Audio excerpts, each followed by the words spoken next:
प्रभु जीशुख्रीष्ट नाम प्रतिदिन रोटी रे आपण मान को पुणी स्वागत करुछु। आज एप्रिल मास 15 तारिख सोमवार दिन 2024 वर्ष। आज ध्यान होइछि जदि ईश्वर आम पाई अछंती तेमे आमे माने एसबु विषय कौन कहब। जदि परमेश्वर आम मान अछंती तेबे कि आम विरोध रे जाई पारे।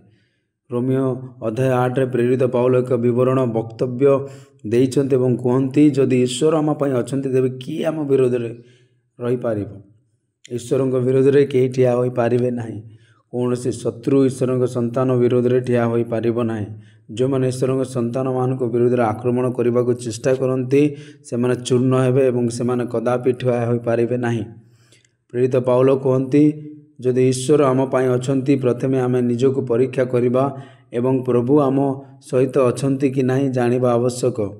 आमर पाप आमको ईश्वर दूर रखा उचित नुहे एवं आमर घृण्य जीवन हेतु से आम ठार दूर रहा उचित नुहे।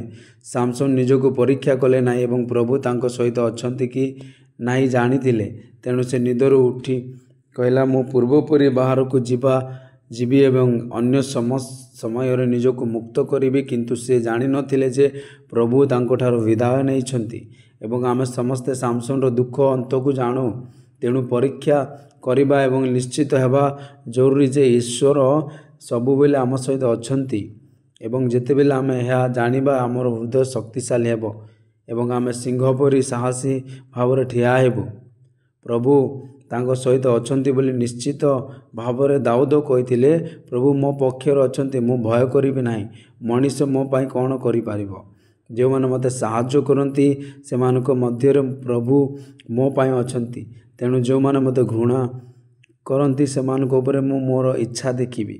गीत संहिता 118 6-7 पद। शास्त्र कुए जदि ईश्वर तुम सहित अछंती तुम विरोध में कौन सी अस्त्र उत्पन्न हेब नाही एवं विचार रे तुम विरोध में उठुथिबा प्रत्येक जीव को तुम निंदा करिवो। जिसाया 54-17 पद। से माने तुम विरोध में युद्ध करिवे किंतु से माने तुम विरोध में जीतिबे नाही। प्रभु कहती मु तुम सहित अच्छी तुमको उद्धार करने पाई। जेरेमिया 1:19 पद। प्रभु आम पाई महान अटंती। जदिओ अयुत शत्रु माने एकाठी होती आम ईश्वर से समस्त ठारू महान। जदिओ स्वर्गीय स्थान गुड़िक दुष्टतार समस्त आध्यात्मिक सेना आपण विरोध में आसती तेबे आमर प्रभु महान अटंती। शास्त्र कुए कारण तुम मान थिबा व्यक्ति जगत रे थिबा व्यक्ति अपेक्षा महान। प्रथम यौना 4:4 पद। से दिन इस्राएली मानक दृष्टि रे गलियात महान देखा जाउतिला। साउल को दृष्टि रे गलियात जने शक्तिशाली योद्धा एवं एक विशाल समस्ते गलियात निज सहित तुलना कले एवं गलियात महान बोली भाविले। किंतु दाऊद प्रभु को तांको सम्मुख रे रखी गलियात को छोट एवं अमूलक देखिले। से विश्वास रे घोषणा करी कहले जदि ईश्वर मो पाई अछंती तेबे मो विरोध रे किए ठिया होई पारिबो। दाऊद फिलिस्टियो को मारी हत्या कले एवं विजयी हेले।